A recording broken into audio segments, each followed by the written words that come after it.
Everybody, and welcome to the City Commission. Hello, hello, hello. Is my mic on? Hello? Okay. Welcome to the City Commission regular meeting this June 4th, 2024. Thank you for your patience. Our afternoon meeting was a little delayed, and we'll hopefully now be able to get through our evening meeting pretty quickly. If I could ask you all to please stand and join me in the Pledge of Allegiance. I pledge allegiance to the flag of the United States of America and to the republic for which it stands, one nation, under God, indivisible, with liberty and justice for all. Thank you so much. If you could please join me all in a moment of silence.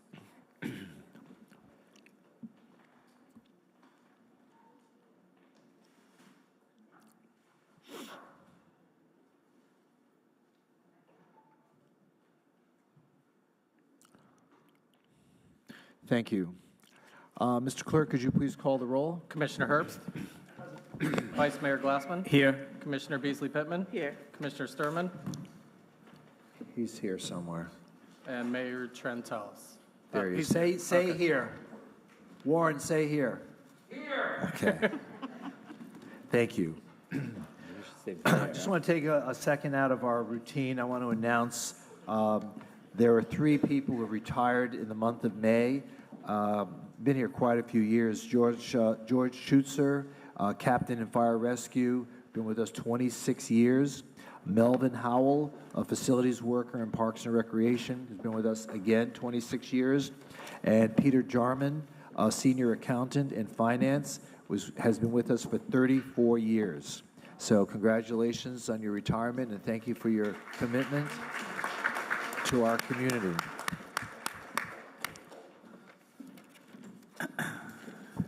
Okay, so we have a couple of agenda announcements. The April 16th, 2024 conference meeting minutes on page 2 and 3, double deck was corrected to double depth, D-E-P-T-H. I know that was keeping everybody up at night. CM4, Exhibit 3 and Exhibit 4 were revised to correct the date of the event. CR1, Item D and Item H of the Consolidated Budget Amendment were amended to the CAM and Exhibit 1.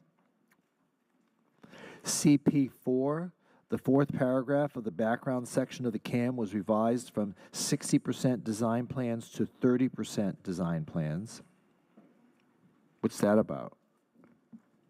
CP4, all right.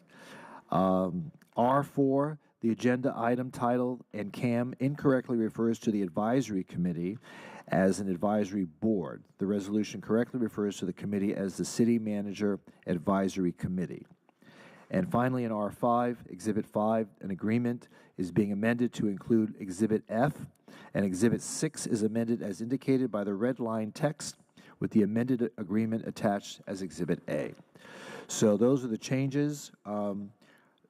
Do I hear a motion to approve the minutes and the agenda as amended? So moved. Do I hear a second? Second. Okay, moved and seconded. Please call the roll. Commissioner Beasley Pittman. Yes. Commissioner Sturman. Yes. Commissioner Herbst. Yes. Vice Mayor Glassman. Yes. Mayor Trentalles. Yes, and those have now been approved.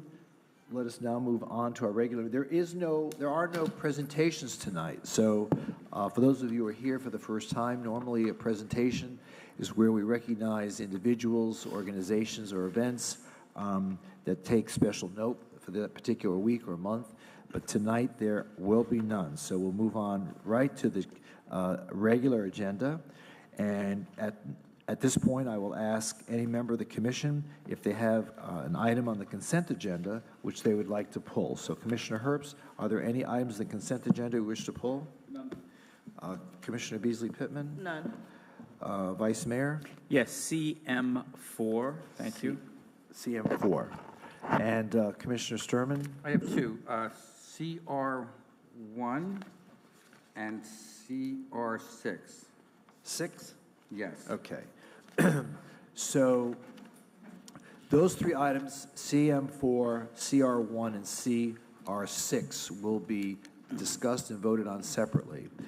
If you Could you came hold here, for 1 second? I might have one more to pull. Hold for 1 second. okay, if you've signed up to speak on any one of those, and I see CM4, okay, so those who came to speak on CM4, we will permit you to speak on that when that item is discussed.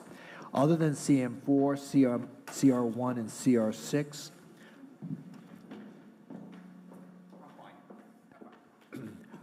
do I hear a motion to approve the items on the consent agenda? So moved. Do I hear a second? Second. Been moved and seconded. Please call the roll. Commissioner Beasley Pittman? Yes. Commissioner Sturman? Yes. Commissioner Herbst? Yes. Vice Mayor Glassman? Yes. Mayor Trentalles? Yes, and so those consent agenda items are now approved. If you came here for one of those items, your item has now been approved, and you're welcome to stay the rest of the meeting if you'd like. Okay, moving on to CM4, Vice Mayor. Oh, Mr. Mayor, could you do me one favor? For the one that I pulled, there's some people in the audience that might have a time constraint. Okay, which one is that? 6. If we could do that one, CR6? yes. CR6? Sure. This is, if you don't mind, Vice Mayor, this is a resolution delegating authority to the city manager to execute a temporary beach license and outdoor event agreement, or both with the Florida Panthers Foundation. Yes. We have some members of the Panthers, if they want to. Come Bryce, up are and- you here? Bryce, you want to just come up and say hello and? For those of you who are not keeping up with our Panthers, the Panthers have won the Eastern title, and they will now be in contention with the Edmonton Oilers. We are going to conduct a bus trip up to Edmonton. Now, the question is, Any takers? did you 27 hours? did you make your wager yet? What are you going to have to do? If, I don't know. We're still working on that. Oh, you and the yes. mayor Still of working Edmonton. on that. Thank you, Bryce. Bryce. Welcome. It's so great to have you in our city as a whole. Thank you for the Iceplex and everything that you've done. Awesome partner. City Manager Susan. This item, we're pulling this for a couple reasons. Number one, we don't know exactly when we're going to win. It's not that if we win, we're going to win. So the problem is we have to keep it kind of open-ended, giving you latitude, not for a specific date, a time, or location, or anything. So I think this is just to give you the authority for the parade to do what needs to be done to get this off the ground. Yeah. If Bryce, if you want to, or either one just want to talk a little bit about what you'd need from us and what we could do for you in that regard. Or did I say it already? Well, the item is just about to authorize an event. To figure it out. Right. And the devil and the details, I guess, in voting for this, we will basically set up the opportunity for the community to have an outdoor event.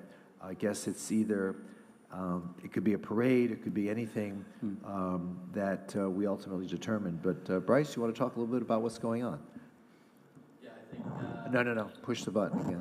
Push the button. There you go. You're There we on. go, that one? You're Yeah. on. You're There we perfect. go, beauty. You're good.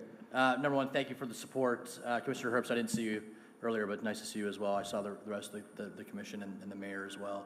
Appreciate the support. If you can read between the lines, we're trying to get ahead of some sort of activation that may occur here in the next couple weeks. So it takes a lot of planning, a lot of efforts on a lot of parts, FDPD, city commission, city workers, our crew as well. So we appreciate the longitude and the latitude to be able to execute such an activation in very, very short time and notice. So happy to take any questions. Any questions? Actually, just a comment, but Bryce, first of all, congratulations. Go Cats. You know I'm a big fan, so it's exciting.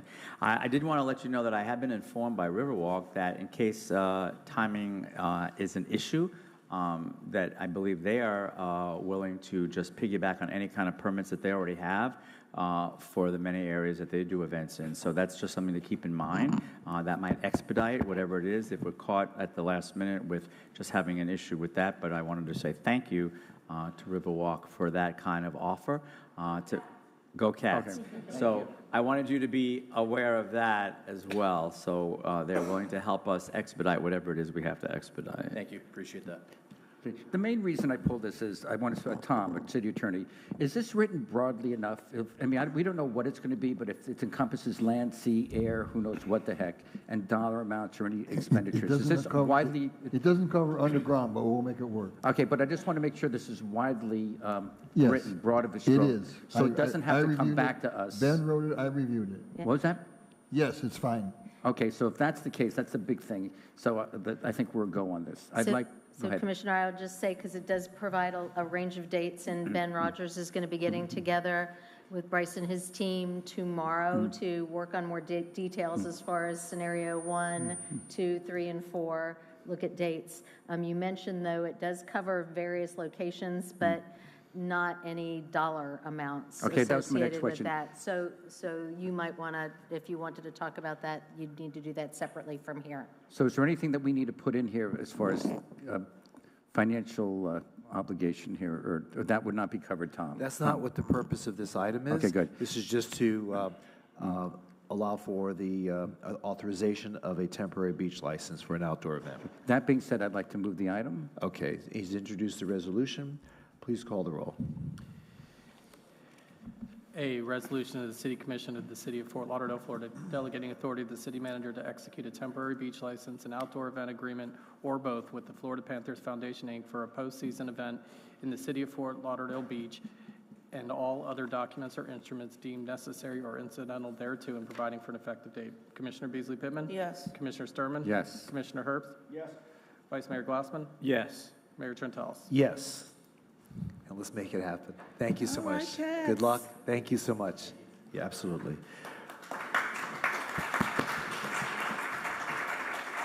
Okay, up to CM4, Vice Mayor. Yes, thank you, Mayor. First of all, I pulled this because at my pre-agenda meeting last evening, there were some issues, and I know that some folks have signed up from the neighborhood, so I just wanted to make sure that they had that opportunity to speak. Before that happens, I just wanted to commend Mr. Scott for all of the incredible public outreach and for working with the neighborhood, and to also the neighborhood for their input. The communication has been excellent. This is a new event on the beach, so people are always curious as to what that's going to be, and there are always a lot of questions. And with that, I believe you do have some people that have signed up, at least one. I'd like to turn it over now to the neighborhood, just to make sure that everyone's on the same page and everything's on the record. Okay, very good. So this is a motion to approve an agreement and request for music exemption with Royal Recordings for Oceans of Soul Jazz Festival on Fort Lauderdale Beach. I'm sorry? Okay, so Elizabeth George, are you still here? Yes, I saw you. Oh, there you are.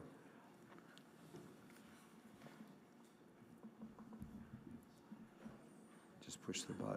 There you I go. pressed it. First off, good evening. I'd like to thank the mayor, vice mayor, commissioners, and all their staff for allowing me to speak. My name is Elizabeth George. I'm a resident of the Portofino on the Intracoastal, and tonight I'm here as the vice president of the Central Beach Alliance to share our support, along with a few comments regarding the Oceans of Soul event, including jazz, R&B, funk, and soul.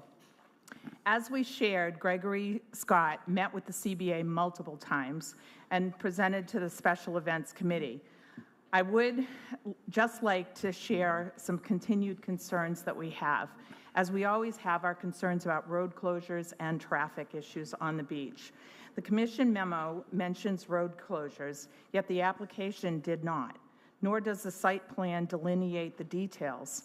And as always, these closures impact not only the residents in the area up and down the whole beach, but also the surrounding communities. There's a mention of collaboration with public transportation and rideshare, but there's little detail on this. So we would like to see some updated details as we get closer to the event, not just to the attendees of the event. A 2-week closure of the complete parking lot seems to be an awful lot of limiting parking for many residents that like to go to the beach at that time of year.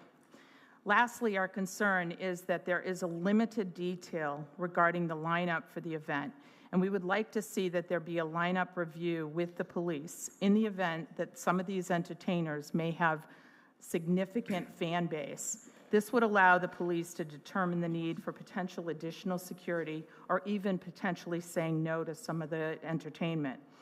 I know that Gregory has stated that he, at his other events, has not had to have this type of scrutiny. However, we have not had the opportunity to see any list of the talent.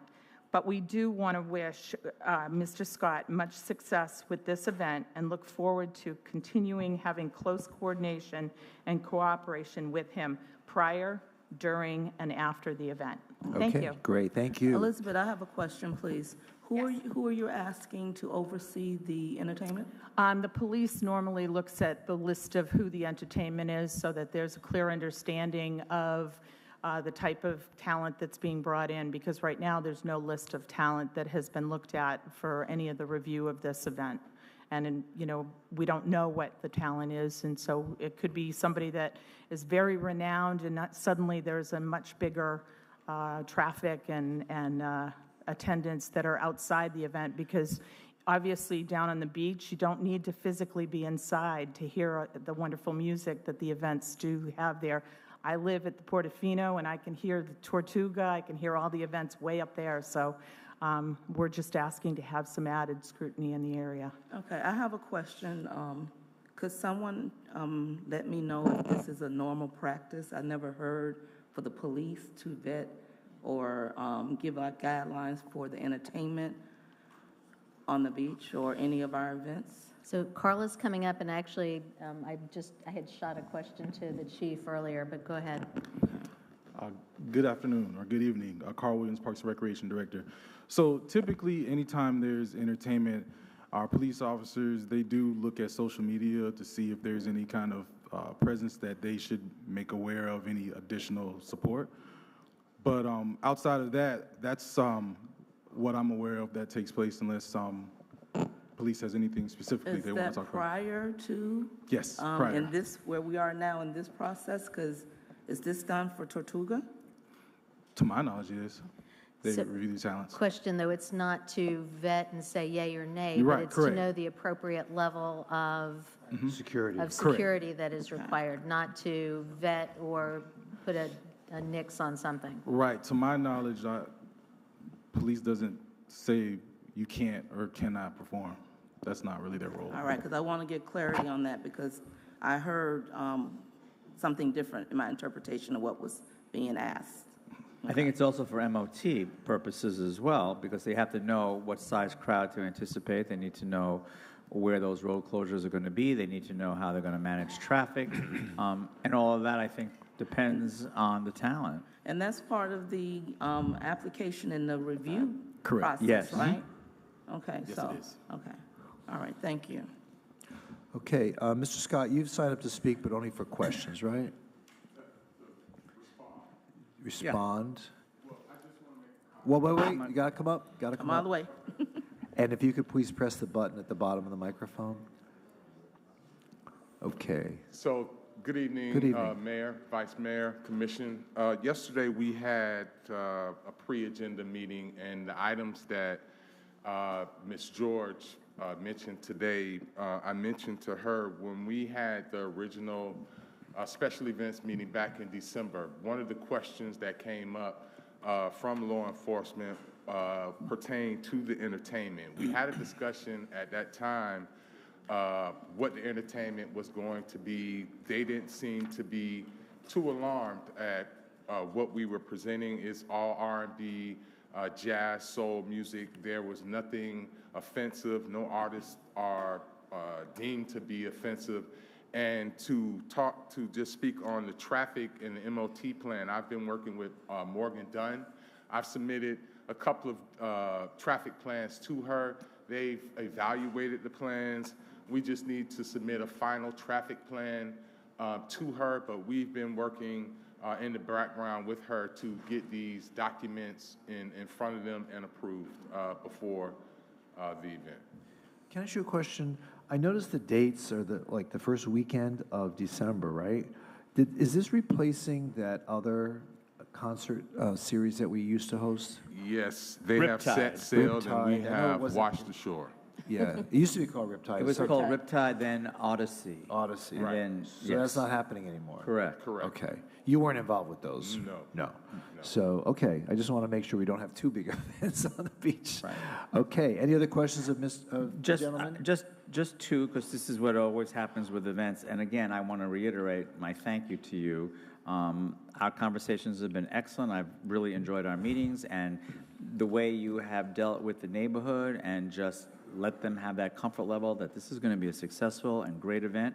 I'm looking forward to it, and then I'm looking forward to coming back every year after that. So we're all rooting for an excellent, excellent event. Traffic management is always an issue on the Barrier Island. So I just want to make sure that as we get closer to the event, that we are getting a little bit more specifics in terms of public transportation, road closures, what's going to happen with ride-share services, partnerships if there are. Will all of that be fleshed out as we get a little bit closer to the event? So we have already started that. Again, I've been communicating with Morgan Dunn. We've submitted at the very beginning in December requirements document that included traffic and also parking. So we're just revising as we get closer to make sure we are approaching the transportation and the traffic properly. Excellent. Now, Mayor, I'm really very happy to move this item. And again, I know that everyone is really looking forward to an excellent event. Thank you. So I just want to give a shout out to Carl Williams and his team, Brittany Henry and Carolyn Bean. They have been tremendous help going through this process, just making sure I've been going in the right direction, meeting with the right people, and approaching this the right way. Where's Carl? There he is. Yes. And also, I would like to thank Mr. Scott for this vision, bringing it to the city. Mr. Scott is a homegrown city of Fort Lauderdale, and this vision that you have to bring to our beach an event for all the residents, I'm excited, and thank you for your persistence. Thank you. Great. Thank you, sir. Okay, the item's been moved. Do I hear a second? Second? Been moved and seconded. Please call the roll. Commissioner Beasley Pittman? Yes. Commissioner Sturman? Yes. Commissioner Herbst? Yes. Vice Mayor Glassman? Yes. Mayor Trentalis? Yes, and CM4 is now approved. CR1, Commissioner Sturman. Yes. Susan, who, city manager by your title, who is, would that be Laura? If you could come up. What's your question? I'll get to it.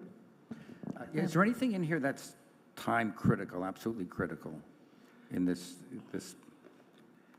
Usually there is. Is there I'll tell item you. that you? I'll Wait, tell say you. that again? Anything that's time critical in this budget amendment. I would probably have to confirm. So the budget amendment brings forward items from a variety of different departments. So I really would need to confer with each department to determine Well, that. Is there a specific No, letter? no, that- because I'm tempted to. Well, here's my question. We received this morning, right? This last revision. Yeah. Yeah, we can review with you what the changes are. They were two somewhat simple things on the additional. Oh, no, that's no. Okay. What you do now is not, the question is the timing of it. When do we normally get these things? Several days in advance? Well, the agenda was published last Wednesday. And when they revise it, usually give us a couple days to look it over, right? Yeah, there was some information that we got just late in the process, and in our effort to try to be as accurate as possible, we tried to make the changes. Well, I hate to be this way, but I'm tempted to vote it down. I mean, in general, I mean, I didn't even look, I just got it this morning. I've been here all day. I haven't even looked at it. Well, is there one item in particular? I don't know. I haven't looked at it. So Commissioner, so one of these changes was a suggestion that I made when I was having my staff review on the agenda yesterday, and that had to do with the personnel that they're bringing on for the water and sewer fund, and it's based on my experience of knowing that we can't hire folks that quickly. So I suggested that the bulk of the personnel costs are really going to be in 2025. And are built into the subsequent year's budget already. So they simply reduced the amount that they were pulling out of fund balance for the current year, recognizing it's going to take 3 months to hire everybody, so no sense budgeting for that in the current year. Because what's going to happen is we pull the money out of fund balance, it doesn't get spent, and then it just falls back into fund balance at the end of the year. So they simply revised it to reflect the fact that The personnel will probably come on board at the earliest in September. So that was really all it was. It was just, I thought it was unnecessary in the manner it was going forward. Okay, and the other item that was added on, Yep, so Commissioner, the This other one. item that was modified was to reflect more revenue that posted from the grant. So the item was reimbursing, we were saying the revenue isn't coming in from the grant, so we need to use the match fund to offset it, but more revenue came in from the grant. And so we were correcting that item to show that additional revenue had been reimbursed from the grant, so we needed less general fund. okay, by and large, things that are thrown out to Dave, I mean, I haven't even had a chance to get this vetted in my community. I have no idea what, I mean, it's not a big deal, but as far as transparency goes, I have an issue with something being edited and brought in here. But that being said, I will defer to what John Or would someone like to introduce the resolution? Introduced. It's been introduced. Please call the roll.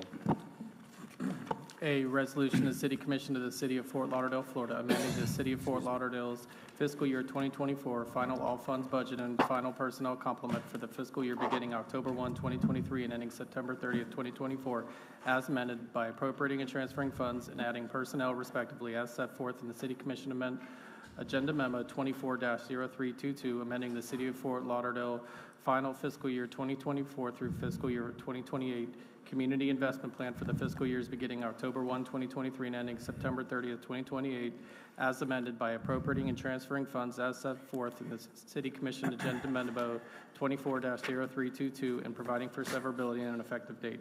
Commissioner Beasley Pittman? Yes. Commissioner Sturman? Yes. Commissioner Herbst? Yes. Vice Mayor Glassman? Yes. Mayor Trentalis? Yes, and that item is now approved. Moving on to our motions. M1, motion approving an event agreement and related road closures for mass district events in the Q3 and downtown farmers market and dog adoption. This is all happening in District 2. Yes, that's So where I'd like to- everything's happening. Would someone like to make the motion? Yes, thank you. So moved. Moved by the Vice Mayor. Do I hear a second? Second. Been moved and seconded. Please call the roll. Commissioner Beasley Pittman? Yes. Commissioner Sturman?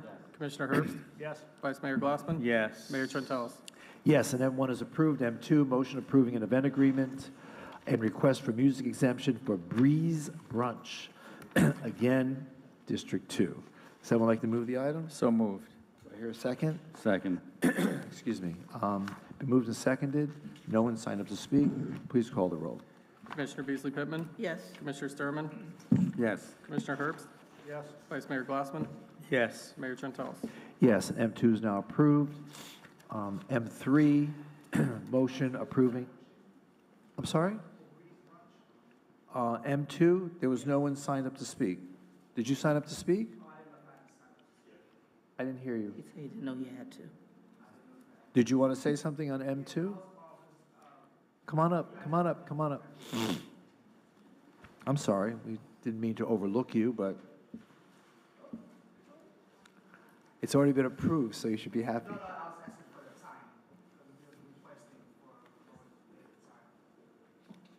The time for to run it to a later time. That's one of the requests we ask. Vice Mayor, what are we asking? for here? It's just, the amplified music has passed the noise ordinance on Sunday, June 23rd, 6 to 10, so that's the day. But he's saying the time. Yeah, we wanted to go past the time after. Hold on one second. Carl, do you have that at your fingertips? I'm going through the backup right now for the exact time. He wants to know how late he can play his Well, music. No, I mean, I know the latest is 9. I wanted to see if you could go after. Well, it says that time. 10 in the application. It says you can go till 10. 10 p.m. on Sunday. Oh, wow. I thought it was, okay. I The app- thought it was 11 o'clock. No, the sorry. application says 10 p.m. 10 p.m.? Well, from 1 to 10, it's a lot of music.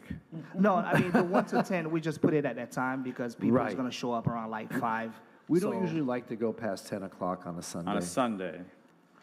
Yeah. No, because the reason we was because one of the performer is gonna be driving from North Florida down, and he's part of the event. So we just didn't want to make sure we give him enough time to perform.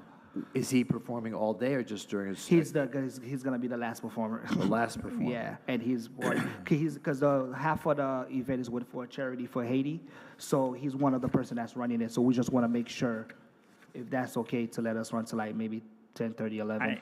I have a difficult time with that because it's a process that we've gone through with Parks and Rec, with events. The application says 10. Anyone that's looking at this, it says 10.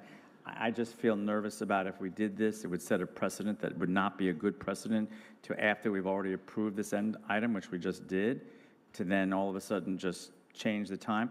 You know, Esplanade Park is an interesting place, a lot of residential around there, sound really reverberates, there's water, it just travels. I just think it's 10 o'clock on a Sunday when actually the statute says 9 p.m. on a Sunday. I think that is a good compromise to go to 10 on a Sunday, but that's just my opinion. If my colleagues feel differently, but again, we've already just approved this item, so I don't know what the mayor would do in terms of reopening the agenda item. But that's I don't what know the if there's an appetite to extend it past 10, because even 9 is the deadline. And, Yes. And I know the folks around that area would be very upset even past 9. But Right, that's the reason this came to us as a Okay. motion. Normally, it would be under consent agenda if it just followed everything that was in the Yeah, guidelines. that's why. Because at first I thought it was 10 o'clock, so that's what he did. After I put everything in, then she was like, "No, it's 9 o'clock on a Sunday because I have done stuff on Saturdays, and it was 10." So I thought it was the same timing until after they told me. That's why I was like, "Okay, let's add that part of the meeting when I have it, just run it later." Okay, so on Sunday it goes to 10. On Saturday, you have, whatever the rule is on Saturday, you're entitled to, there's no special No, request. there's nothing going on Saturday. We There's nothing. just booked those It's 2 just days Sunday. to make sure. Sunday is the date of the event. We just Okay. wanted to make sure we have days to set up, and the Okay. next day we So you're to- good till 10. 10. Okay. All right. Thank you. All right, Just tell them to leave a little earlier. Tell them to drive a little earlier. Okay. Leave a little earlier. thank you. Thank you. Have a great event. M3, a motion moving an event agreement, approving an event agreement with request for music exemption and related road closure for downtown food and wine. You want to sign up to speak? Someone like to move the item?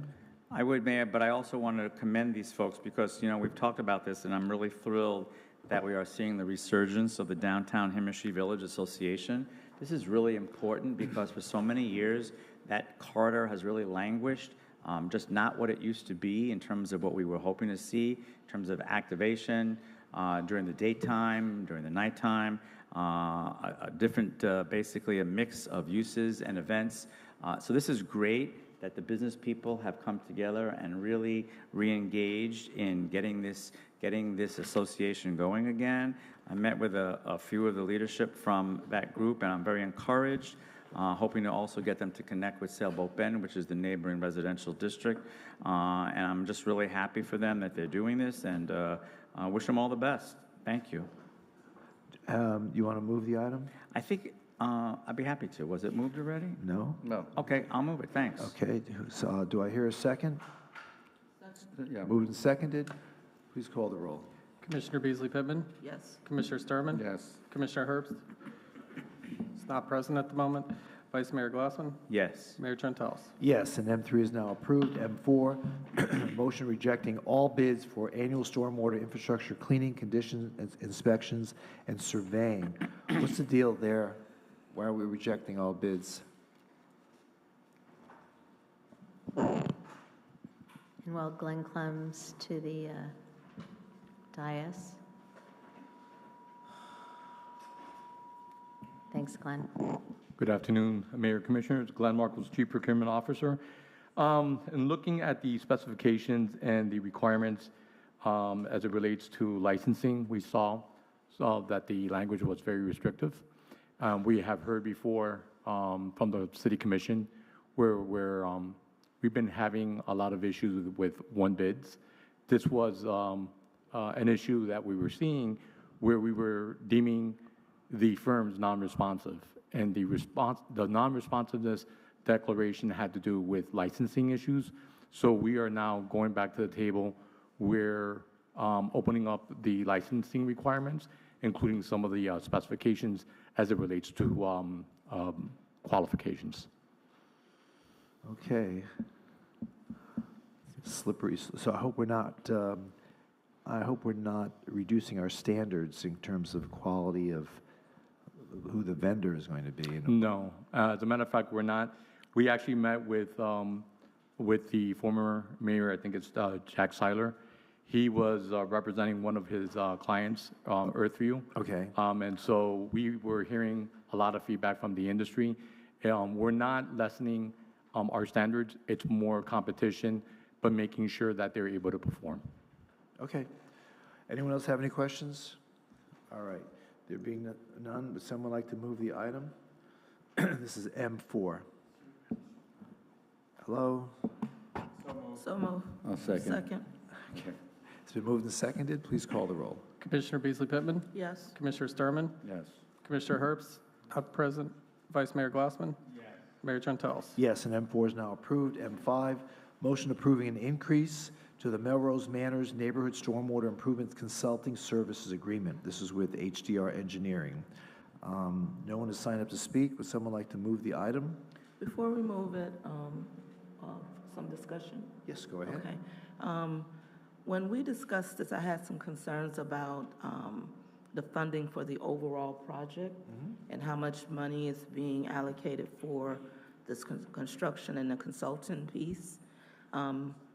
Trying to understand moving forward the amount that this project will cost and then where the funding is going to come from. So this money is for design and engineering costs, correct? Yes, that is. That's Okay. like the second task order on that design and engineering. Okay. Is this, and will this complete the design and engineering costs? Alan says yes, it will. Can you Yes. come up here, please, Alan? And the design and engineering costs have given us some estimates so far, and Alan could talk about that, and then Linda can talk about how we pay for it. Good evening, Mayor and Commissioners. Alan Dodd, Public Works. So the first task order was to do a conceptual design because this neighborhood has no infrastructure at all. So we spent about $2.2 million to figure out what we needed. This next task order is to go in and do the detailed design, 100% plans and specifications, and all the permitting so that we're ready to go into a construction project. Okay, so this will bring you to this construction point. Okay. Yes. And will that then tell us how much it's going to cost? Yes, so based on the conceptual plan that we have now, the cost is going to be somewhere between $70 and $90 million. And we'll refine that as we get closer to 100%. But it's much higher than the initial expectation. When we first started this project, we thought it would be closer to $40 million. All right. That's the question I had, with the increase, the second part of my question. With the increase, the second part of my question, that's 70, coming up to 70 to 90 million dollars. How are we going to fund that? Yeah, so Commissioner, we have been very successful with getting grants to support our stormwater program. I believe we've gotten more than $30 million up to this point for stormwater projects. We're continuing to pursue those. Every dollar that we offset on a project is one that we have available to put into this project. Okay. And we do have, and Linda can talk a lot smarter than I can about the long-term funding strategy we have for the entire stormwater program, but we are really going for every opportunity we can to offset those costs and to manage it within the overall program. Good evening, Mayor, Vice Mayor, Commissioners. So the Stormwater Master Plan detailed close to $1 billion of stormwater bonds that would be needed. We've already issued $200 million last year, and so whatever funding is left over from that, if there's any leftover from projects we haven't done, would be dedicated to future projects like this, and then the next tranche of stormwater bonds. We talked about accelerating a lot of the projects, and so we'll be looking to issue bonds in the near future to cover the related expenses for this. Okay. All right. And when we spoke about this in our pre-agenda briefing and everything, we talked about the bonds, and the reason I'm bringing this back up because I love for my neighbors who are watching at home to understand what the process is. So the bond process, we understand to mean we're going to go out again and To the market and get some funding to start the project. And the funding would be repaid from stormwater assessments that we're doing to properties. Will help to pay for the bonds in the future. that amount of the bond will be determined about from what we need, or is this an overall bond to address additional stormwater issues all over the city? It would be stormwater all over the city, so we did the first 7 neighborhoods, we made it 8. So we would do the next This is 7 or 8. 8. This is 8. This was the 8th one. So we just, what we did with the 8th one was started the funding to do the design. Yes. So we would then, in the next tranche, actually get the funding to do the construction that's been designed. Thank you for answering my questions. Thank you. Linda, is that going to be, what you just said, is that going to be in conjunction with the next, is it 17 neighborhoods in the next tranche? I don't know. The how total many of it is. 17. Or total of 17? So this is actually part of the first set of neighborhoods, which was $210 million. Right. But the funding actually, it will probably overlap with the Fortify Lauderdale 17 neighborhood program. So it's going to go over the two. We're looking at construction starting in 2026, and I believe that Linda's financing program will support this when we're ready to go for construction. Okay, thank you. Thank you. Thank you. Anyone else have any questions? Would someone like to move the item? Introduced. Do I hear a second? Second. It's been moved and seconded. Please call the roll. Commissioner Beasley Pittman? Yes. Commissioner Sturman? Yes. Commissioner Herbst? Yes. Vice Mayor Glassman? Yes. Mayor Trentalis? Yes, and that item is now approved. Moving on to resolutions. R1, appointment of board and committee members. Mr. Clerk, would you please read the names into the record? Yes. So for the June 18th resolution, Central City Redevelopment Advisory Board, Thomas Mabey, nominated by Commissioner Herbst, Kimber White, nominated by Vice Mayor Glassman. And for tonight's resolution, Aviation Advisory Board, Dr. Jeff Johnson, nominated by Commissioner Herbst. Cemetery System Board of Trustees, Chelsea Krebs, nominated by Mayor Trentalis. Central City Redevelopment Advisory Board, Nicola Stan, nominated by Vice Mayor Glassman. Charter Revision Board, Christopher Ferdig, nominated by Commissioner Sturman. Community Appearance Board, Jack Placateris, nominated by Mayor Trentalis. Community Services Board, Anna Henry, nominated by Commissioner Beasley Pittman. Ronald Pierre, nominated by Commissioner Sturman.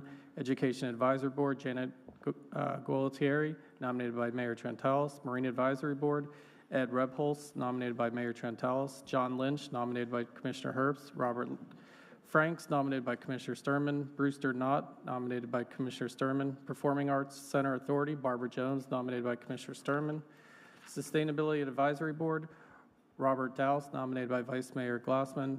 And Robert Landers, nominated by Commissioner Beasley Pittman, and that rounds it out. Okay, are there any additions or modifications to that list? There being none, would someone like to introduce the resolution appointing those board and committee members? Introduced. It's been introduced. Please call the roll. A resolution of the City Commission of the City of Fort Lauderdale, Florida, appointing or nominating, if applicable, board and committee members as set forth in the exhibit attached hereto and made a part hereof. Commissioner Beasley Pittman? Yes. Commissioner Sturman? Yes. Commissioner Herbst? Yes. Vice Mayor Glassman? Yes. Mayor Trentalis? Yes, and those nominations are now approved. And I want to thank everybody for committing their time and their efforts to helping make Fort Lauderdale the beautiful city that it is. So R2, resolution approving of the city's redevelopment units policy and strategy document and transmittal of a request for redevelopment units.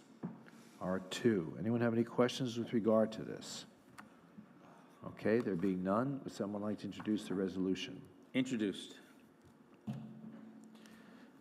Please call the roll. A resolution of the City Commission of the City of Fort Lauderdale, Florida, approving the City of Fort Lauderdale redevelopment units policy and strategy document, authorizing city staff to transmit a request for the allotment of 500 redevelopment units to the Broward County Planning Council, along with supporting documentation providing for an effective date.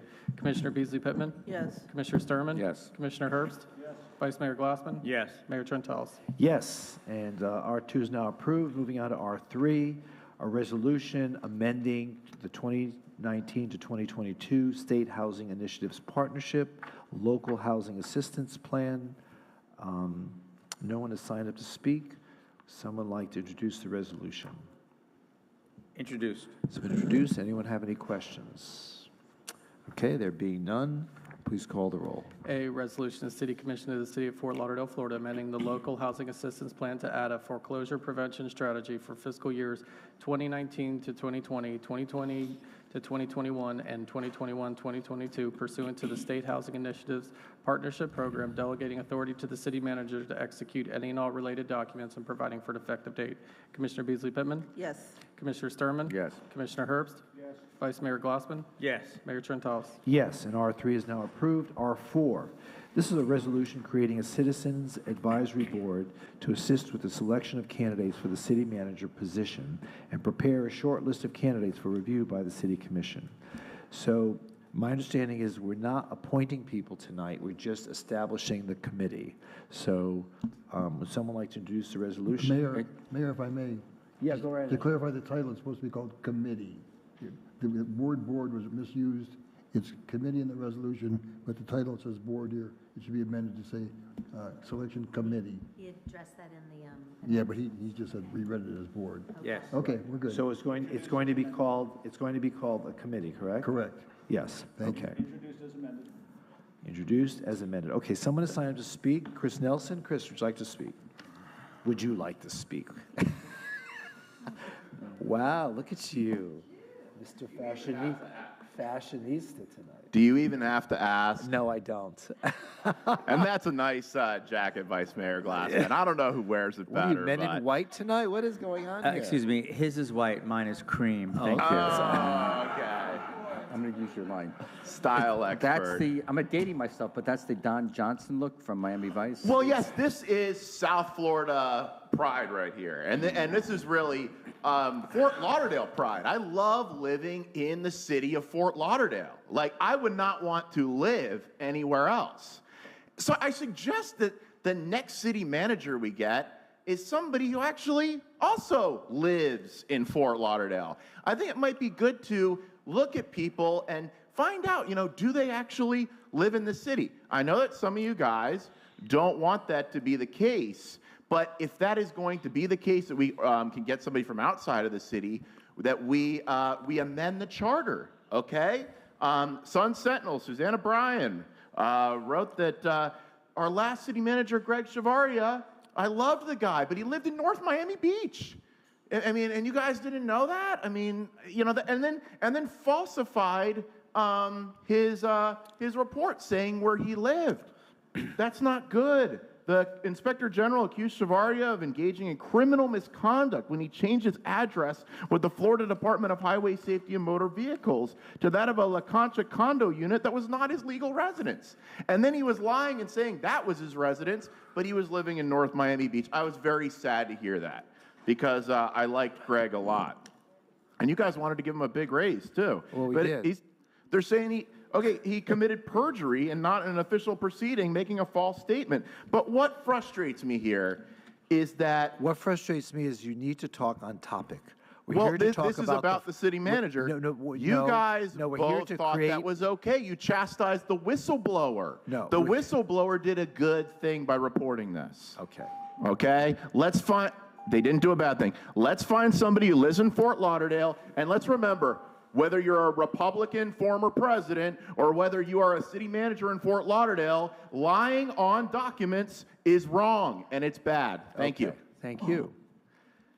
It's exhausting. Really? I feel like changing my jacket. Okay, is there anyone who wishes to speak on this item? Okay, so what are next steps once should we approve this? Are we going to just submit names to the city manager as to who we want to be part of this board? So it would Committee, excuse me. Yeah, it would be names to the city clerk as far as your individual appointments. And David, what would be the process for the two consensus appointments? One would be the business community, one would be for the Council of Civic Associations. So would they submit those and you would bring those back for them to come to consensus, or? Correct, yes. Or for the consensus, when someone like the council Put your mic on. So we would submit that. We're not counting on the council to submit a name or the Or- business community, chamber. We could go to the chamber and we could go to the Council of Civic Associations and ask them for a nomination. I think we should do And that. bring I those think to you. I Okay, think that's better. okay. They could bring it to, nominate, and we could approve it. Yeah, They bring well- it to us and we approve it. We will reach out to both of those organizations, get those, and then y'all will make your individual appointments. So do we want to ask them to submit like a couple of names and then we approve it, or just one name? Like, should, It's not a bad idea either, now that you mention it. Why don't we let them decide what they want? well, Maybe they want to I submit. think it should be just one? more than one. Yeah, maybe they Yeah. should do a I couple. think it should be more than one, just not Let them one. submit, let the Council of Civic Associations suggest two names, and same with the chamber, and then we can choose. Okay. All right? And then, of course, we can each submit our own recommendation. Now, because it's a committee, a person already sitting on a board can also serve on the committee. Is that correct? Correct. All right. Yes. Yes. Okay. All right. So, would someone like to introduce the resolution? Introduced. Introduce. Please call the roll. A resolution of the City Commission of the City of Fort Lauderdale, Florida, establishing the City Manager Search Committee, providing the purpose and duties of the committee, the number of committee members, criteria for the committee membership, length of term of the committee, and providing for an effective date. Commissioner Beasley Pittman? Yes. Commissioner Sturman? Yes. Commissioner Herbst? Yes. Vice Mayor Glassman? Yes. Mayor Trentalis? Yes, and R4 is now approved. I want to skip R5 right now because I believe former Mayor Seiler wanted to be here when we took it up. He's supposed to be here at 7:30-ish, so why don't we move on to public hearing 1, and we'll get back to R5. So PH1, public hearing approving the fiscal year 2024-2025 Housing and Community Development Annual Action Plan. Let's see, we have a couple people signed up to speak. Christy Rice. Christy, are you here? There you are. Want to come up? Just for questions? Okay. Linda Parker. Linda, there you are. Followed by Dr. Osgood.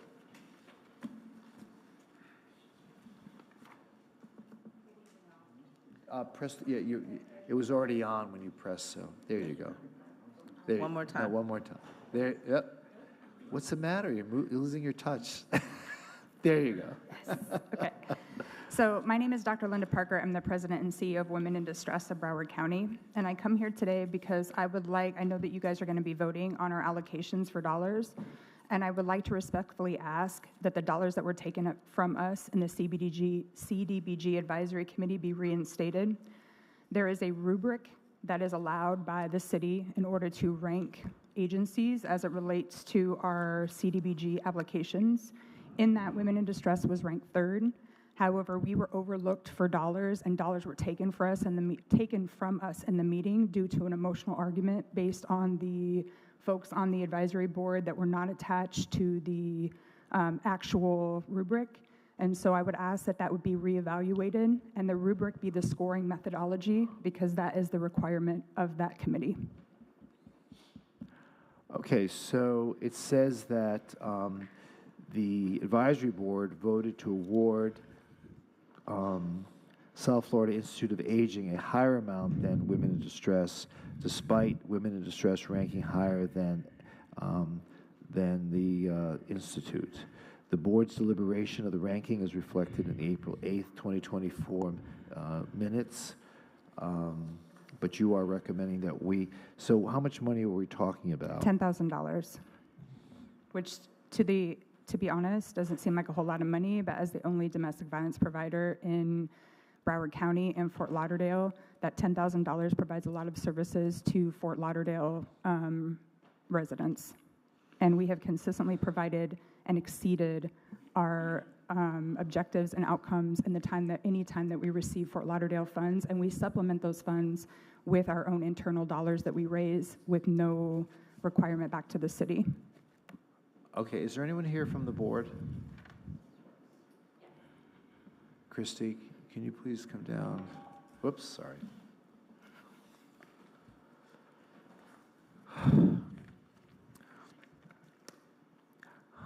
Hi, Christy. Thank you for coming. So can you give us a little bit of a background as to why the board made that decision?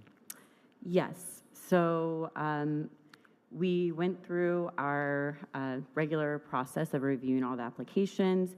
Each board member submitted their own scores for each applicant, and then they are averaged to come up with the rankings. Normally, at that point, we look at what they are ranked, and then we allocate fairly smoothly based on the exact order and the rubric. In this case, several motions were brought to the table by newer board members that went outside of the rubric, and I think maybe there may have been different reasons for that, different understandings of their role, but either way, several motions did pass 3-4 in most cases that resulted in $10,000 being taken away from women in distress that was ranked higher, as well as Jack and Jill Children's Center that was also ranked higher than Sophia. That is how the motions passed, and so that is what the result was from the board. Okay. Mayor, if I you have just questions? ask- Okay, I sure. did have just one question, thank you. So help me understand, because when I read through the minutes of April 8th, it is a little confusing, and I was taken aback because there was a lot of back and forth, but some of the dollar amounts seem different than what we have in the CAM. So if you could just help me understand something here. On page, actually I'm looking on page 16 of the minutes, and also earlier on page, let me just find what page that is, I apologize. Actually, page 16 and page 18, there's a dollar amount mentioned for Jack and Jill that comes in at $46,207.95. So I was just wondering why it went from that down to $45,931.40. Yes, so I can answer that. So after that meeting, it turned out that the CDBG funding available was less, slightly less than what we had initially had before us. So the city staff reallocated, I believe they reduced by about $267 each one of the awardees. So that's why the numbers differ slightly from what was approved at the April meeting. So what we have in the CAM, then, the Broward Partnership for the Homeless at $49,723.40, Jack and Jill at $45,931.40, Women in Distress at $39,723.40, and South Florida Institute on Aging at $49,723.40. Those are the correct numbers? Yes, and again, each one was reduced. It was reduced by $276.60 from the original allocations. Okay, great. Thank you for that. It was a little difficult trying to get through the minutes and following the back and forth and the changes and the votes, and obviously very split, 4-3 votes. But thank you very much for the clarification. I appreciate it. Thank you. Okay, thank you. Thank you both. Thank you. Senator Osgood.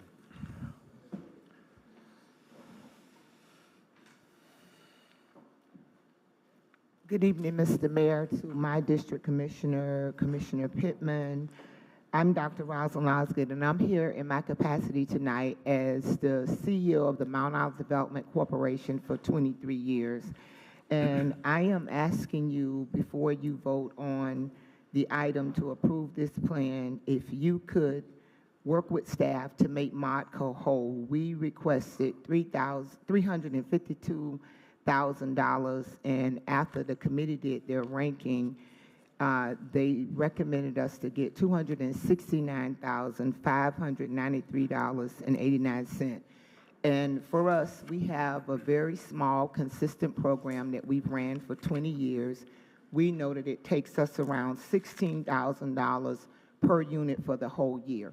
With the funding that I'm being allocated, less than $82,000, it would force me to do it at $12,254.27. So when we have the units, in our case, we also have families. So we have 22 units, and then we have 10 kids that are a part of this program that we're talking about. So we're asking if you could work with staff and just make us whole. We requested kind of exactly what we thought we needed. So what's the delta? The delta is $82,406.11. Why isn't that on the CAM? I don't see anything with regard to Mount Olive here. Where am I missing this? Someone want to help me? It's under the Hopwell funding. Which exhibit is that? I see that in the minutes, but I don't see as part of this agenda item. I just see, Yeah, for the it agenda is. item, I only see The four entities. Yes, the development block, the CDBG, public service activities. Yeah. If Rachel, if you could help us out as far as reconciling those two. Good Yes. afternoon, Mayor, Vice Mayor, and Commissioners, and city staff. The item that Dr. Osgood is referring to, it did not come up as a contested item at the time when we prepared the agenda item. The discussion came up afterwards that they were funded less than they could use to efficiently run the program. And so I suggested to Dr. Osgood that the only other opportunity is to come here tonight and ask to be made whole. And from a staff point, the board did the best they could with the budget they had. However, we have monies left over from last year. If this commission approves that, we could make MODCO whole from the uncommitted funds from last year. And Rachel, what is that dollar amount? The uncommitted funds from last year, we have about $700,000 available, so we could make them whole for the 3 years of the And contract. the delta that we're talking about The here delta is? from Dr. Osgood is $82,000. All So right, we do we have enough. So we have the delta for that, and then also women in distress. Can we also increase their amount for the amount that they're seeking tonight? So for women in distress, there is an internal city program that was funded, the Food Forest, and we could give up that program in order to make women in distress. What program is that? Food Forest. It was a new program that was going to be done by the Sustainable Group to plant fruit trees in local affordable housing complexes to make fresh fruits available to those families. But we could defer that Well, I don't until wanna cut next them- year. I don't want to We could take food out defer- of their mouths. I mean, We that's, could defer that item until next year and make, can we find it for since it's someplace internal. else, Susan? I mean, that's not a good thing. In which one are we talking about? Which delta? the community development block grant for women in distress. With that food project, the issue is that CDBG only allows us 15% of our total award for public services. So there is really no wiggle room when it comes to the CDBG regs, so we'd have to give up one of the programs in order to make them whole. Susan, can we take it just out of the general fund? You mean for It would 10? be 9,000 Yes. and change? It's 9,000, right? Yes, for the Food Forest program, yes. Yeah, I know, but I'm saying to bring women in distress up to the amount that they were seeking, which I think was, how much was it? I think the difference they said was 10, but that was rounding up. That was rounding up. They wanted 10,000. Yes. They wanted 10,000. Can we find it someplace else? Yes. Okay. May I interject? I think it would be better to allow women to fund the Food Forest program elsewhere and allow women in distress to use the CDBG funds. That's fine, That's a but as good long as you idea. don't cut it out. Yes. Okay, all right. Okay. All right, You'll so follow that- up with so- us on getting that funded elsewhere. Okay, thank you. And just for clarity, I'm following this, and as Vice Mayor mentioned, the minutes were really confusing to follow, but trying to get a grasp on, was the committee allowed to go outside the rubric and make this change, and how did we get to this point? Well, in essence, no, because the rubric is what we advertise and we tell the applicants that they're being graded on. Okay. And so if you read the minutes, you will see that the board was encouraged to go by the rubric. Well, first of all, I know a lot of work goes into this, and I know every nickel and dime you're very careful about. Yes. And we appreciate your efforts in trying to allocate what limited funds we have in order to satisfy as many organizations as we can. So, but in speaking with the city manager, the acting city manager, so I think we can make the Women in Distress whole and still keep the other organizations fully funded, and if we can also close the gap with Mount Olive, that would be great too. So do I hear a motion to, is this a motion? Mayor? Hold on a second. I'm sorry. Okay, before I take a motion, I'll. Yeah, just a question, because this is not part of the agenda item, but I am reading the minutes of that April 8th meeting. So with regards to the HOPA funding, I just want to make sure, so that it says in the minutes of that meeting that the total funding was $6,846,840.47. And there was a difference of $2,289,755.18 between what was requested and what is available. So Right. my question is, if we do this now for Mount Olive, how did Broward Regional Health Planning Council do? How did Broward House do? In other words, I like to follow a process. This to me is not following a process, just shooting right now and coming up with new numbers, something that's not on the agenda, something that we're just trying to figure out on the fly. It's not my favorite way of doing things, but that's just me. But I don't know how this impacts Broward Regional Health Planning Council. I don't know how it impacts Broward House. I'm reading that there was a gap of almost $2,300,000. So if we're giving one, are we taking away from another? No, or we is won't be everyone going taking to be away made from whole? another. Because all those other agencies were funded approximately what they request, in some instances a little more than they requested. And where we're going to take the funding from to make MODCO whole is from uncommitted funds from a prior year. That's not committed to anything as of today. And it was just those three agencies that were in that category of the HOPA funding? Yes, sir. So no one is losing out. No one Everyone's is being losing. made whole. Everyone's receiving what they requested. Yes. Then help me understand, though. Then why does it say there was a difference of $2,289,000 between what was requested and what is available? Because there were some agencies that requested way more than they needed. So the requests came in really large. Take, for example, I believe it's Broward House, that they requested for their project base a higher number than they really needed, because annually they spend around $800,000 on their project base, and they were requesting a little over $1 million. And I believe the board funded them as close as possible. However, HOPA, there was also a differential because we do these plans based on a projected budget. And HOPA did come in at about 13,000 more when we saw the figures published online. We still haven't gotten the official awards from HUD yet, but based on the published figures online, HOPA came in a little bit higher than we projected. So we have two places of looking. We can award the extra amount that came in to MODCO, and we can also look back at last year's uncommitted and unexpended funds to make MODCO whole without affecting any of the other agencies. Okay, so now that we've gone through those categories, just let me ask you this, because there was just another category left, and that, I believe, is the non-housing allocation. So let me ask you this. Were Care Resource, SunServe, and Legal Aid of Broward County made whole? Were they given what they requested, those agencies, in that category, the last category in the minutes? If you just allow me to step away to my area to Okay. just...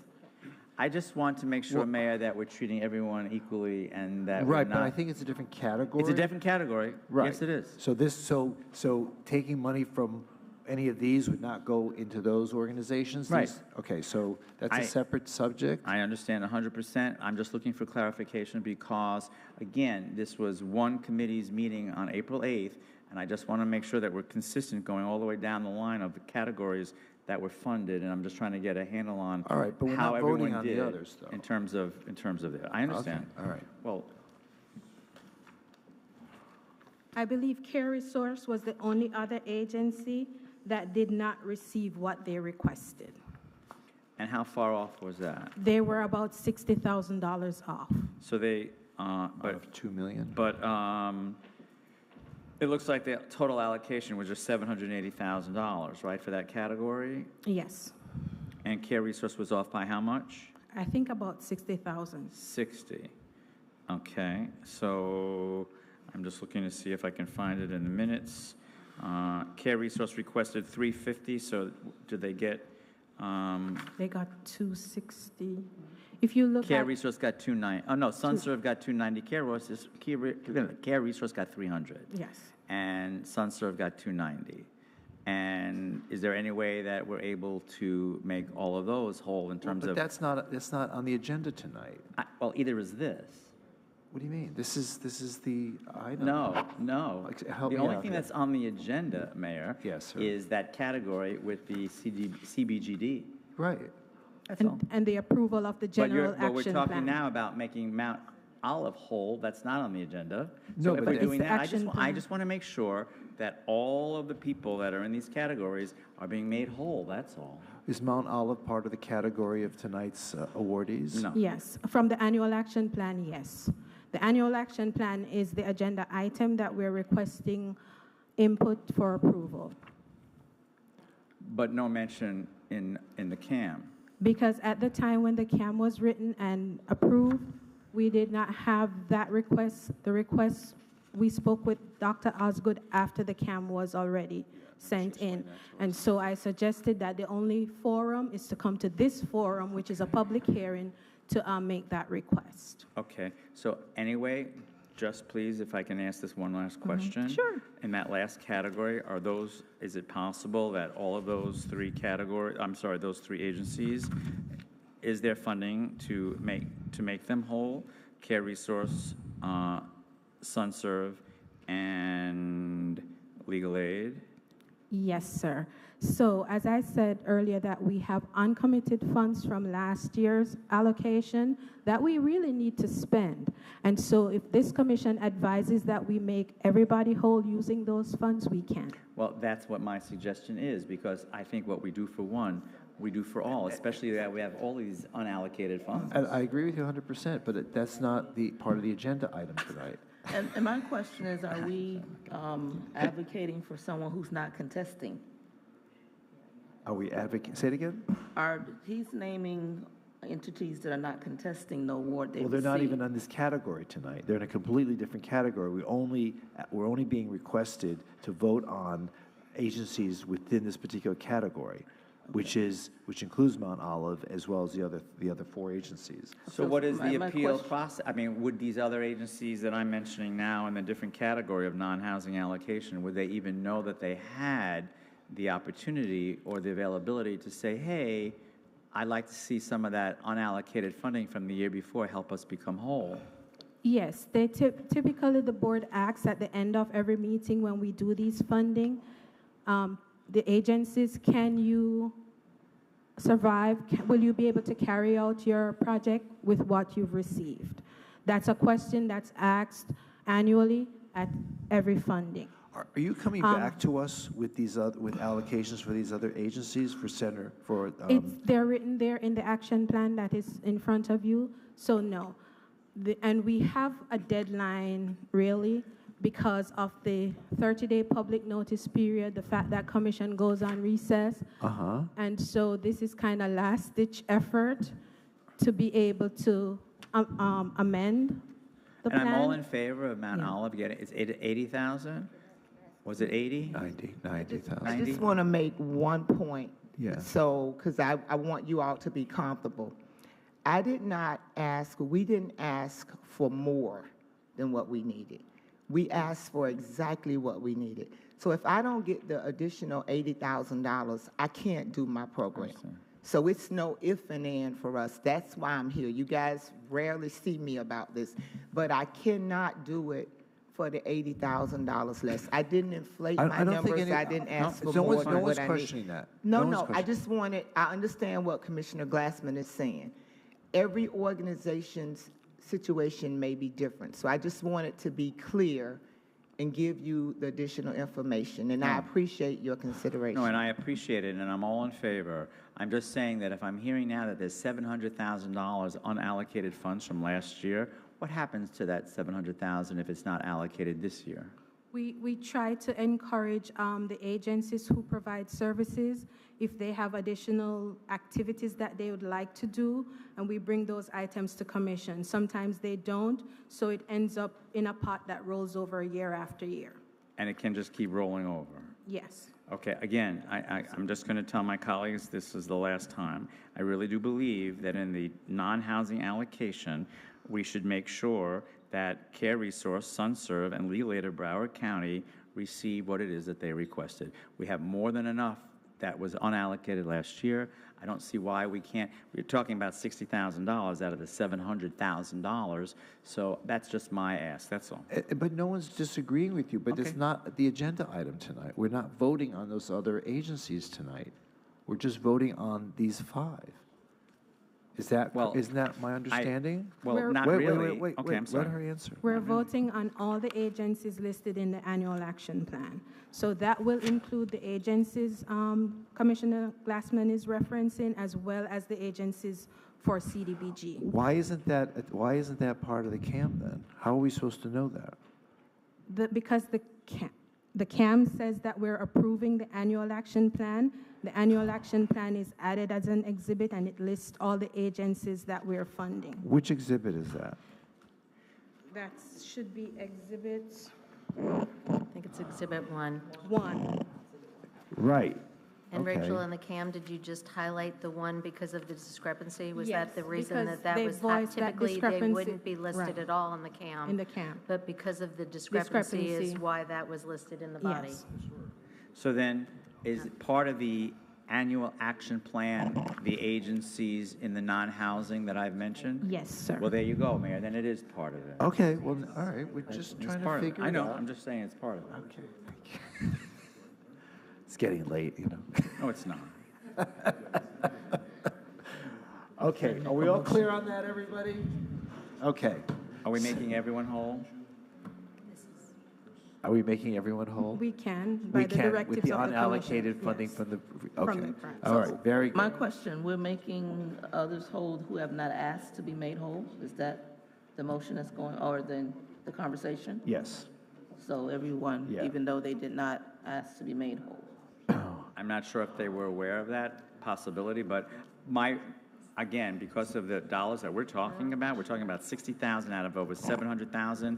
I think those agencies, Care Resource, Legal Aid, SunServe, do great work. You do great work. They all do great work. They all should be funded at the dollar amount that they're requesting. That's my ask. Okay. All right. No one else is signed to speak, so do I hear a motion to close public hearing? So moved. Do I hear a second? Second? Second. Okay.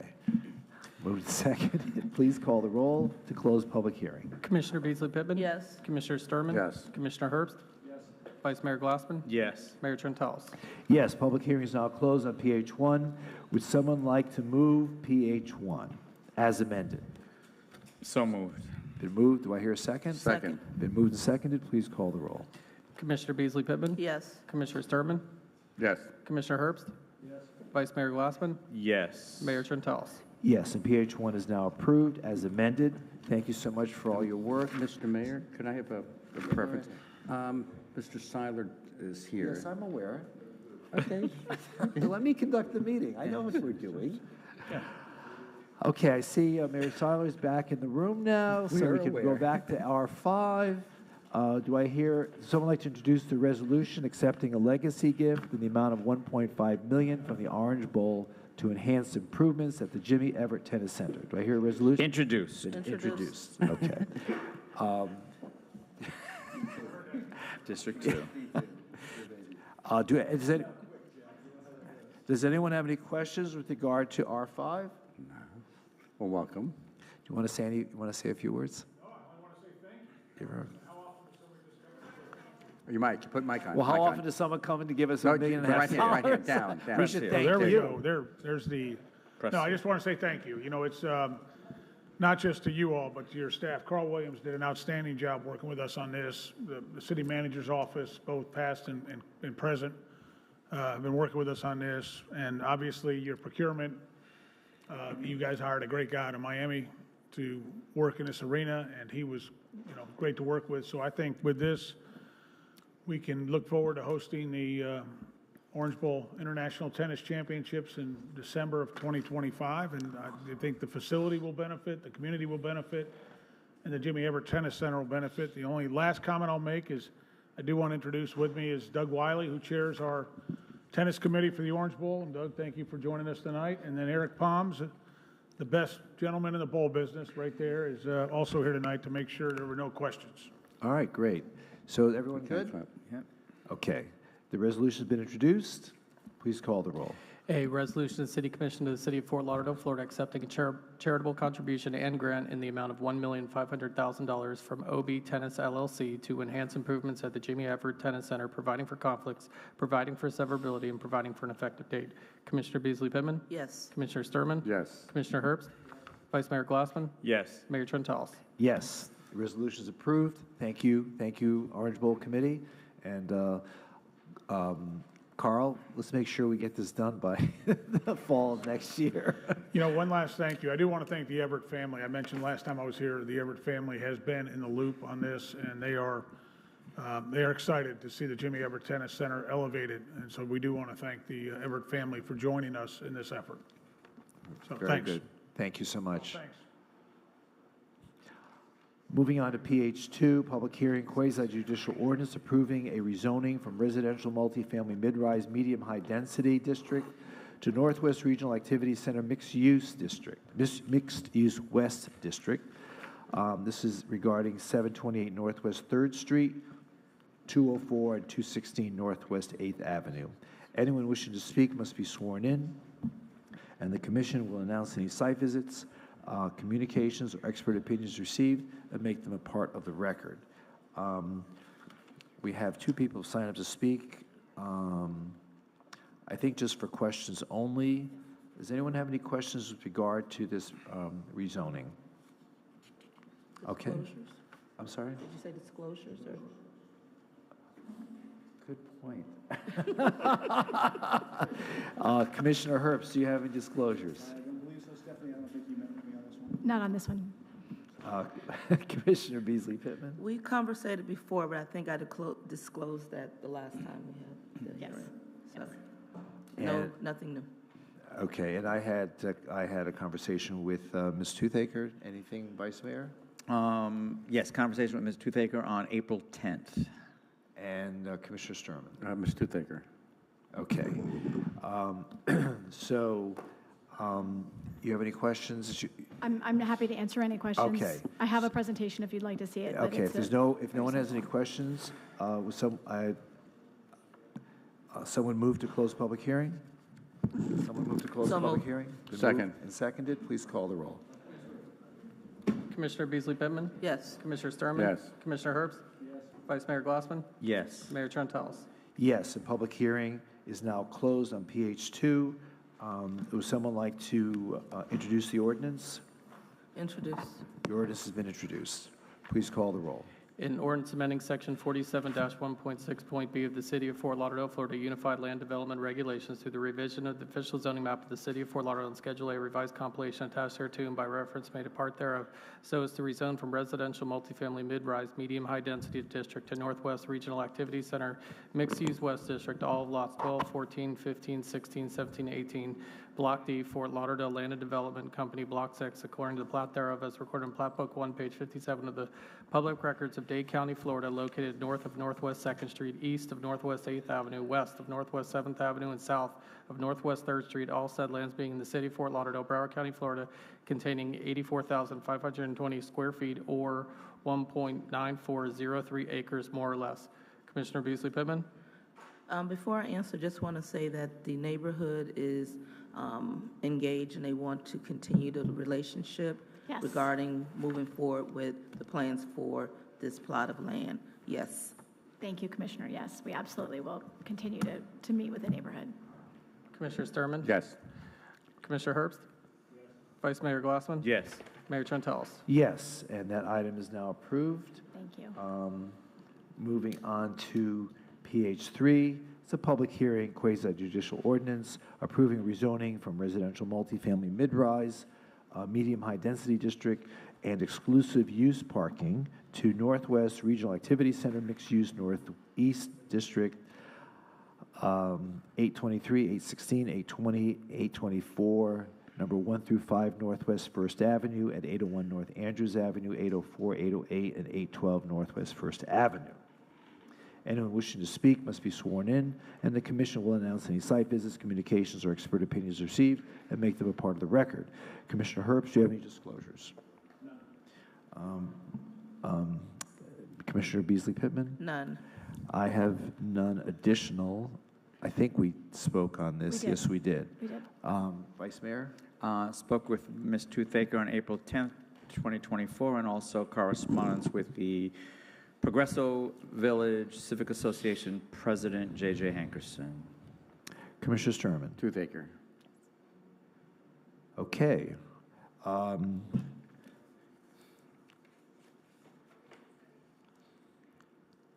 Is Saul here with you? Is who? Oh, he's way up in the back. Okay, all right. You signed up to speak, but I know you're shy. You don't want to talk. Saul's on the next item. He's on PH. Yeah, not on this one. Well, he signed up for this one. Okay, I think he's He's more confused? concerned about his Okay. item Okay. than this one. Okay, so we moved to close public hearing already, so. Did we? No, not yet. No, I'll make the motion to close Oh, public okay. hearing. Move to close public hearing is Commissioner Sturman. Do I hear a second? Second. Been moved and seconded. Please call the roll. Commissioner Beasley Pittman? Yes. Commissioner Sturman? Yes. Commissioner Herbst? Yes. Vice Mayor Glassman? Yes. Mayor Trentalis? Yes, and public hearing on page 3 is now closed. Would someone like to introduce the ordinance? Introduced. The ordinance has now been introduced. Please call the roll. In ordinance amending section 47-1.6.b of the City of Fort Lauderdale, Florida Unified Land Development Regulations through the revision of the official zoning map of the City of Fort Lauderdale and Schedule A revised compilation attached thereto by reference made a part thereof, so as to rezone from residential multifamily mid-rise, medium high density, and exclusive use parking districts to Northwest Regional Activity Center Mixed Use Northeast District, all of lots 25 through 40, Block 259, Progresso, according to the plat thereof as recorded in Plat Book 2, page 18 of the Public Records of Dade County, Florida, located north of Northwest 8th Street, east of North Andrews Avenue, west of Northwest 1st Avenue, and south of Northwest 9th Street, all said lands being the City of Fort Lauderdale, Broward County, Florida. Commissioner Beasley Pittman? Yes. Commissioner Sturman? Yes. Commissioner Herbst? Yes. Vice Mayor Glassman? Yes. Mayor Trentalis? Yes, and PH 3 is now approved. Thank you very much. Thank you. I'll be back. Okay, moving on to OFR 1. This is a first reading of ordinance amending section 2-151 of the Code of Ordinances relating to the settlement of claims. Anyone have any questions? Okay, there being none. Someone like to introduce the ordinance? The ordinance has been introduced. Please call the roll. In ordinance of the City of Fort Lauderdale, Florida, amending Chapter 2, Article 5 of the Code of Ordinances of the City of Fort Lauderdale, Florida by amending Section 2-151 titled Settlement of Claims, amending 2 of the 4 levels of authority for settlement of claims by adding the risk manager as one of the authorized approvers at the 2nd level and by adding the city attorney as one of the authorized approvers at the 3rd level, providing for severability, providing for conflicts and repeal, providing for correction of scrivener's errors, and providing for effective date. Commissioner Beasley Pittman? Yes. Commissioner Sturman? Yes. Commissioner Herbst? Yes. Vice Mayor Glassman? Yes. Mayor Trentalis? Yes, and OFR 1 is now approved on first reading. OSR 1, this is a second reading, a quasi-judicial ordinance approving a rezoning from residential multifamily mid-rise medium high density district to Uptown Urban Village Northeast District in the City of Fort Lauderdale, 150 Northwest 68th Street, Cypress Development. Anyone wishing to speak must be sworn in. The Commission will announce any site visits, communications, or expert opinions received and make them a part of the record. Commissioner Herbst, do you have any additional disclosures? Commissioner Beasley Pittman? No additional. I have no additional ones. No additional. And Commissioner Sturman? Toothaker. Nothing additional. No additional, okay. The only person signed up to speak is Ms. Toothaker, and that's just for questions. There's no one else signed up to speak. Do I hear a motion to close public hearing? Second. Moved and seconded. Please call the roll. Commissioner Beasley Pittman? Yes. Commissioner Sturman? Yes. Commissioner Herbst? Yes. Vice Mayor Glassman? Yes. Mayor Trentalis? Yes, and public hearing is now closed on OSR 1. Would someone like to introduce the ordinance? It's been introduced. Please call the roll.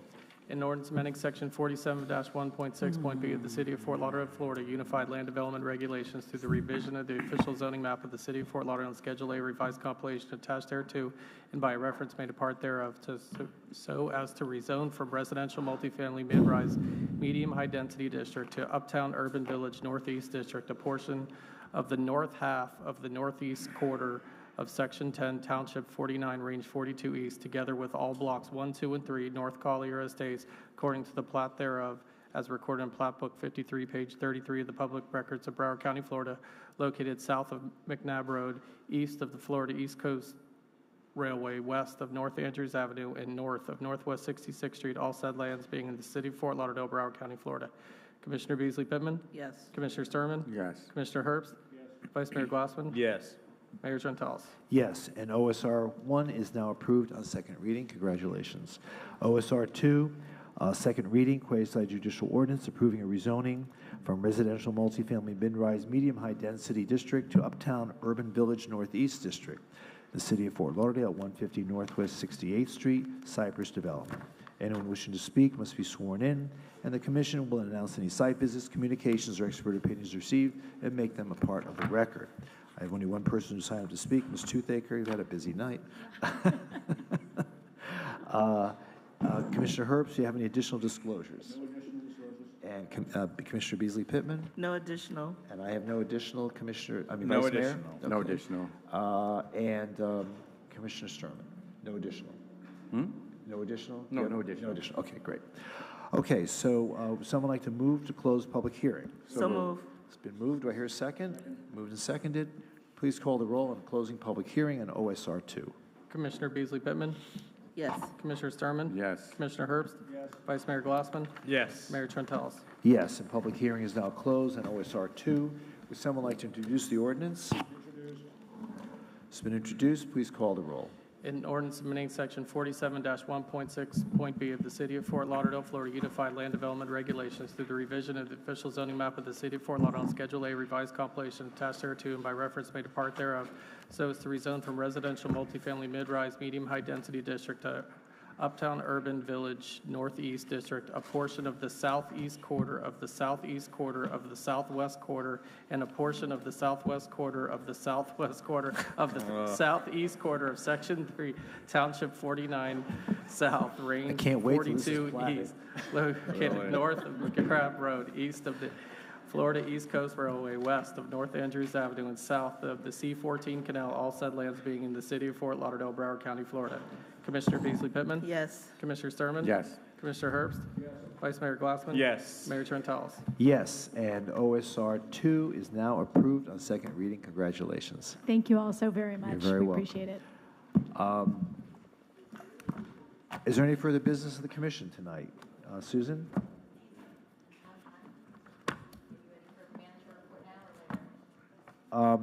Well, not now. When we go back to the conference meeting, yeah. Nothing else for me. Okay. Tom, do you have anything you wanted to read in the record? Any closed-door sessions? I don't have a closed door session to ask for, but I wanted to tell you, I had another meeting with the Broward County Attorney, his staff, and about 20 city attorneys on the encampment ordinance. We have another meeting this coming Friday with the balance of the city attorneys, which I will attend, to make some progress on this thing before we get to the date. Okay. All right, great. Secondly, All right, so there's no further business. This meeting is now concluded. Thank you very much. However, chill out. We still have conference reports. Commission reports. So. There's 2 left, 3 left. 3 left. Okay. Me, you, and the mayor. Back to the conference meeting. Vice Mayor. Thank you, Mayor. Wednesday, May 22nd, had a great time. This is actually one of my favorite things when we go to the schools, especially the elementary schools. These kids are adorable and precious, and I had the... reading? Did you read? Well, it wasn't actually that. It was at Northside Elementary School and in the South Middle River neighborhood, and it was actually their career day. So career day was very exciting.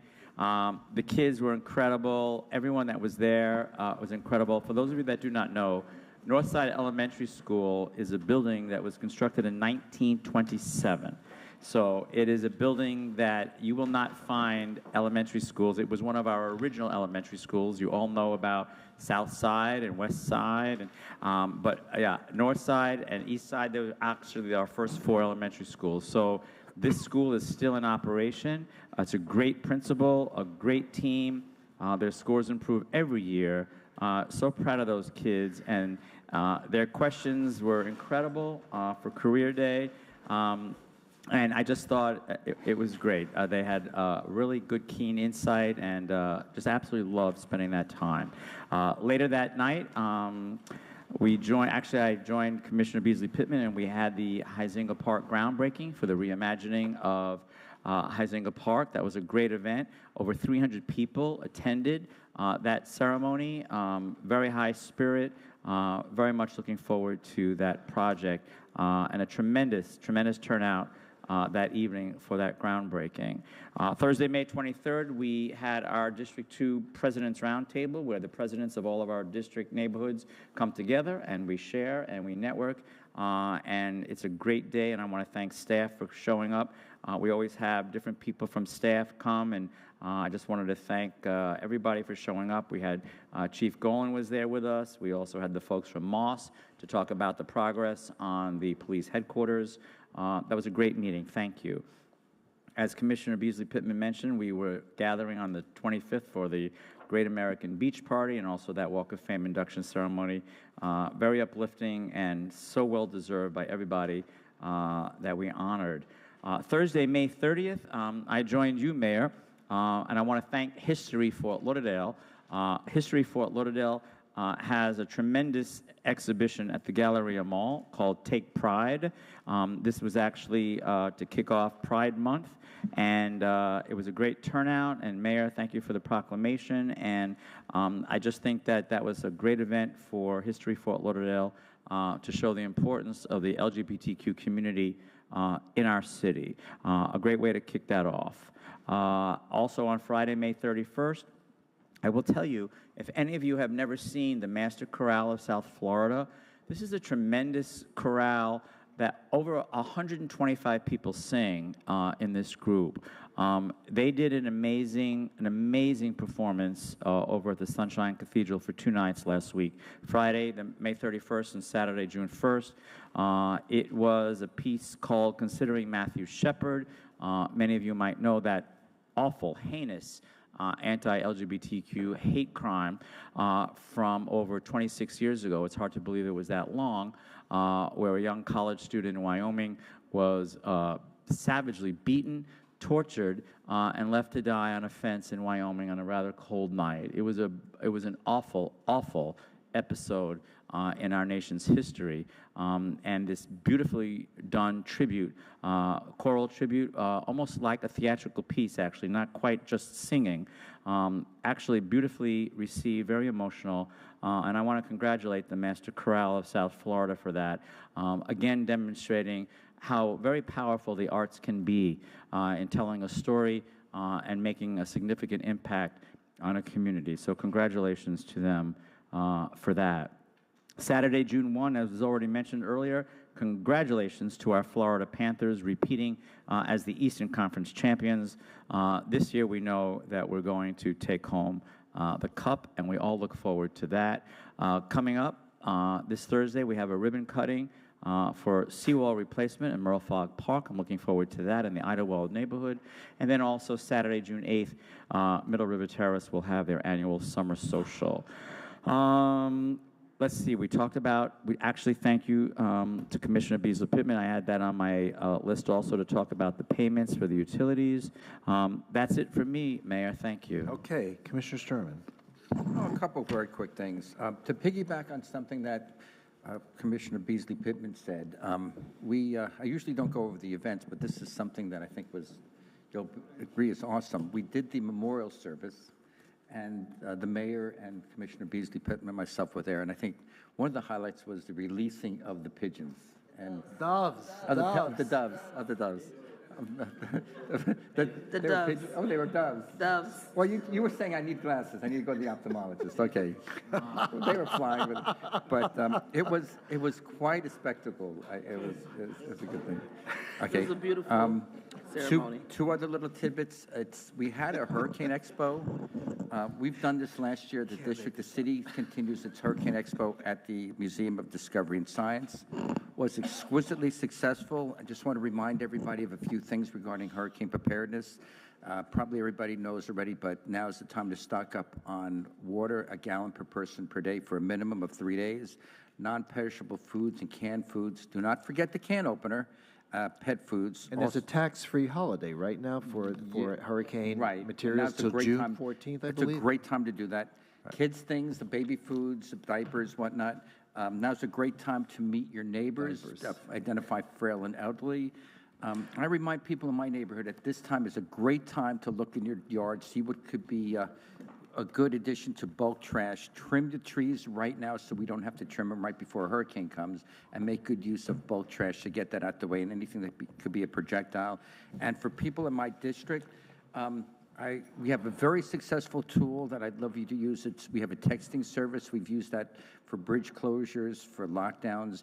Exquisitely useful during the floods as well as for hurricanes. You go to the website, the city website, the District 4, and at my page there's a link to sign up for our newsletter, and below it is the texting app. And the last thing, just to give you a little update on our progress with homeless, we've continued a dialogue with Broward Health, and we are going to be going on a trip. Anthony Fajardo, myself, my staff, Chief of Staff will be going to San Diego tomorrow and to meeting with some of the leaders in San Diego to see how they have some of the programs out there. We will report back to the commission when we come back.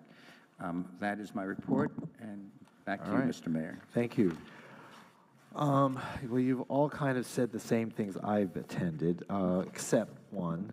On May 30th, I participated in the Realtors Association Mayor's Breakfast.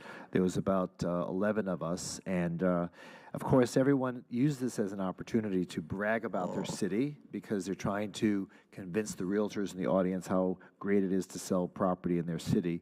So while they all were talking about their city and how close they were to the airport and all this other stuff, I was proud to say that amongst the 11 cities that were there, that we had the best beach in the entire group. Of course, we had the only beach. They were from all cities all over, like Tamarack and Coconut Creek, and they wish they had a beach. And it reminded me how we take some things for granted. I know, Vice Mayor, you live on the beach and you see it every day, but too often we don't benefit or take advantage of some of these great amenities that we have in our city, even if it's just to drive up A1A and experience the ocean, and to just see people who come to our city and really come to understand what a great paradise we live in. And our beach is certainly, bar none, one of the most beautiful beaches, I think, in the whole state. So, although I have noticed an increase in the number of pigeons lately. Have you? Oh yeah, just so you know, and I'm just hoping that we can deal with that. Okay. Exactly. Thank you. That was a great event at the Lauderdale Memorial Park. We do it every year, and it's a great tribute to our fallen heroes, which was followed by the American Legion ceremony at the Sandy Nininger statue by the Broward Center. It gives us pause to think about those who have died trying to defend our freedoms, and again, things we take for granted every day, those freedoms that have been defended by others. I just think it's really important that we take a moment and learn to appreciate the things that we do have. Let's see. A couple things I want to mention. June 8th is Floatorama. That's a regatta that is taken by an organization, LGBTQ organization. They're going to start at what's the name of that hotel by the Galleria? What's the name of the hotel, Commissioner Herbst, by the Galleria? It's in your district. Gallery 1. The flotilla will start at Gallery 1. There's about 40 boats, large, small, and everything in between. Don't worry, Boat Parade, you have nothing to fear. It's a much more humble experience, but it's fun, and that'll be June 8th. And then June 14th, I'll be attending the Ocean Rescue Lifeguard Appreciation Breakfast. That's at 9 o'clock at the Hilton. And also that weekend, in 2 weekends, I'll be attending the U.S. Conference of Mayors in Kansas City. I'll be there for about 3 days, hoping to connect with other mayors and learn best practices throughout the country regarding all the issues that I know concern us all. So having said that, There is one more thing. I want to take a point of personal privilege to remark on a person who hasn't lived in Fort Lauderdale that many years. I would say about 10 years, maybe a little bit longer. His name is Jack Venza, who passed away last week. Who is Jack Venza? Well, have any of you ever heard of Live at Lincoln Center and Great Performances, Brideshead Revisited? He was the producer for all those shows on PBS, and he moved to Florida about 10 years ago. He passed away this past week. Amazing talent. He was 97 years old, and I was able to befriend him recently, and just a wonderful man, and unfortunate passing, because he's truly a treasure that this country will continue to appreciate year after year as we watch the reruns of those events.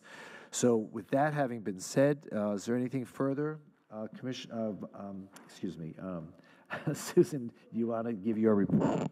Yeah, just a few things. Commissioner Beasley Pittman, following up on your question about our current waste contract, there's unlimited pickups for any code compliance matters, and we do get 10 uncharged pickups monthly that staff sends out as needed. And from what I hear from Melissa, that 10 has been adequate. I will be out of the office starting June 8th, returning on June 17th. And Ben Rogers will be the acting city manager. And then finally, if the commission would like staff to provide a response to the OIG report that was going to be due in 30 days. So if you'd like to give us direction on that, that would be great, and we would draft something. If not, just let us know. Okay. Anything further? There being none? Well, no, I'd like to speak to that, actually, because, yes, I do want staff to respond to that. So we have a report from the OIG that has identified lapses in our internal control structure. As far as I'm concerned, I'm not here to address anything that may or may not pertain to the prior city manager. That's not my focus. My focus is on the fact that there are certain enumerated individuals under the city charter that are required to live in the city of Fort Lauderdale. That would be the city manager and department heads who are accepting the job, which is different from the department heads who are promoted up that may already be living outside the city. They're not required to move into the city because that would be a disincentive for people to accept promotions. That's why that's in the charter the way it is. So my recommendation is that we need to reply to the OIG and lay out a program of enhancements to our internal controls. My suggestion is that it require an annual certification from those individuals that are required to live here by charter, verified by the city auditor. I think that's part of fraud, waste, and abuse, and it falls within his wheelhouse. That could be accomplished by reviewing not only that annual certification, but some documentation, perhaps a driver's license or something of that nature. But I think we can't let this go without providing a response from the city to go along with the report. So let me respond to that. You know, I did a lot of thinking about this requirement that a city manager be living in our city. And you talk about charter changes that probably need to be cleaned up. Perhaps this commission needs to consider eliminating that requirement. Let me give you an example. The city manager of Oakland Park lives 4 streets from me. He doesn't live in Oakland Park. He's never lived in Oakland Park, yet he's considered an important person running that city and has run that city beautifully for all the many years that he's been city manager.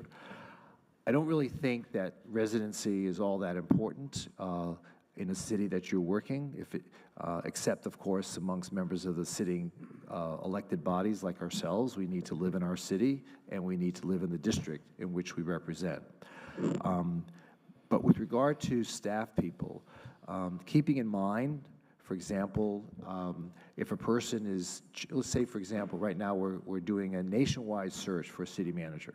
And let's say we find someone that's from Seattle that wants to be city manager of Fort Lauderdale.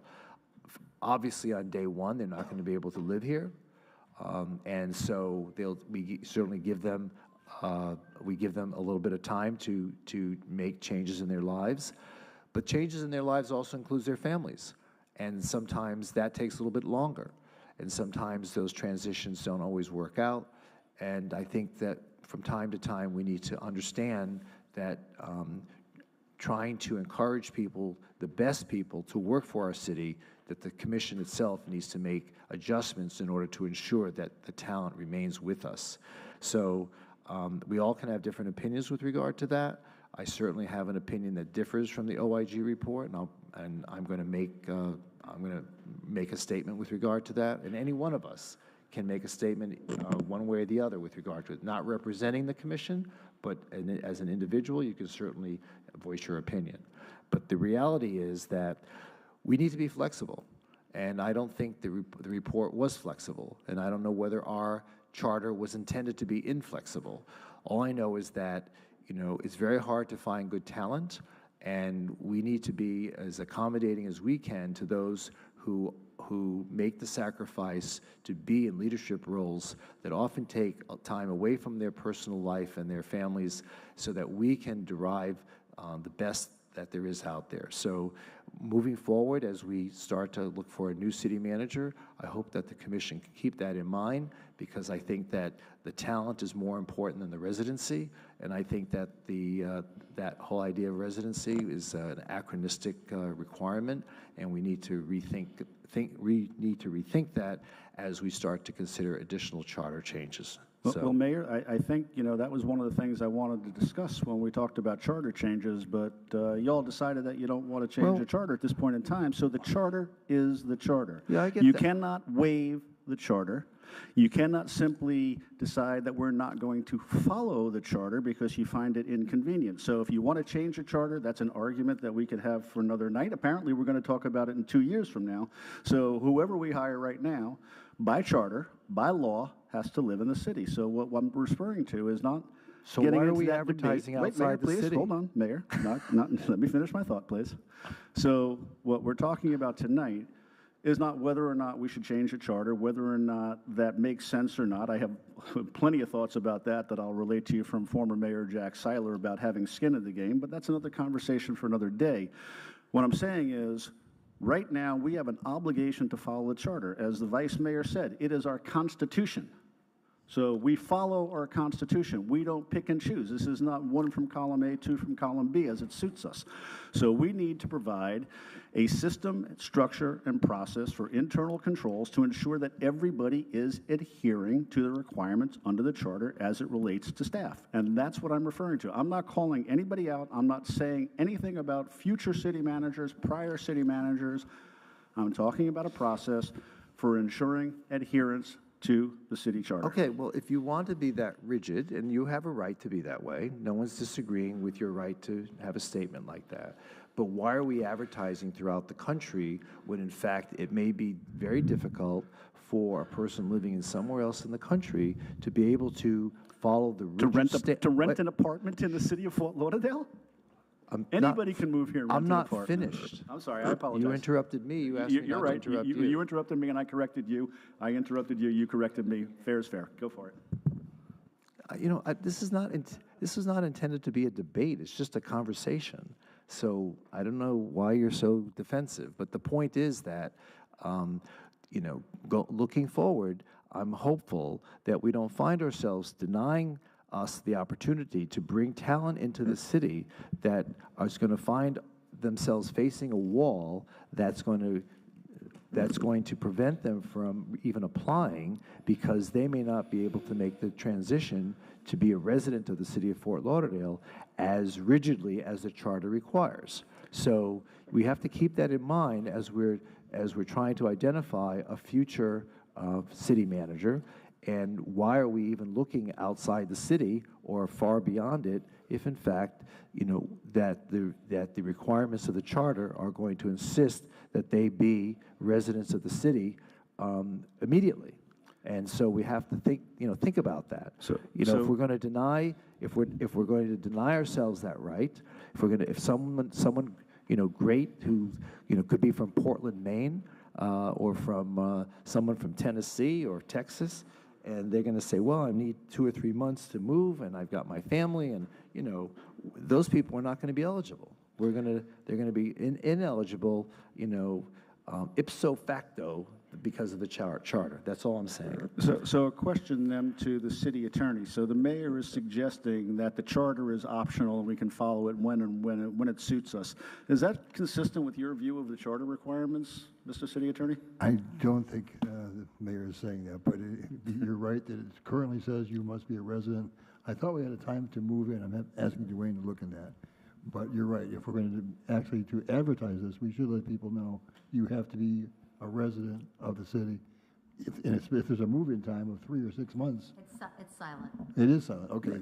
Which is one of the It's things that silent. that was actually one of the things that we talked about we needed to address is, in many places you have to get a driver's license within 30, 60, 90 days. You have to meet all the requirements of residency within a very limited period of time. So that's actually one of the places where I think the city charter could use, some declaratory language to clear that up. But the fact is, the charter says you have to be a resident of the city. So That is correct. it's not optional, Mayor. I mean, I hear all the things you're saying, and again, I disagree with your rationale, but that's a conversation for another day. The fact is, the charter says you have to live there. And if somebody doesn't want to live here, they don't apply for the job.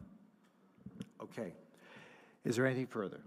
Just, Mayor, if we do have consensus on writing a response, or I'd just, like I said, to provide that. I don't think we should respond as a commission. If anyone wants to respond individually, that's fine, but, I don't know if we have a collective opinion on that. So I personally, I think that everyone is entitled to their opinion, and I don't see any reason to have a collective response. So, meeting concluded.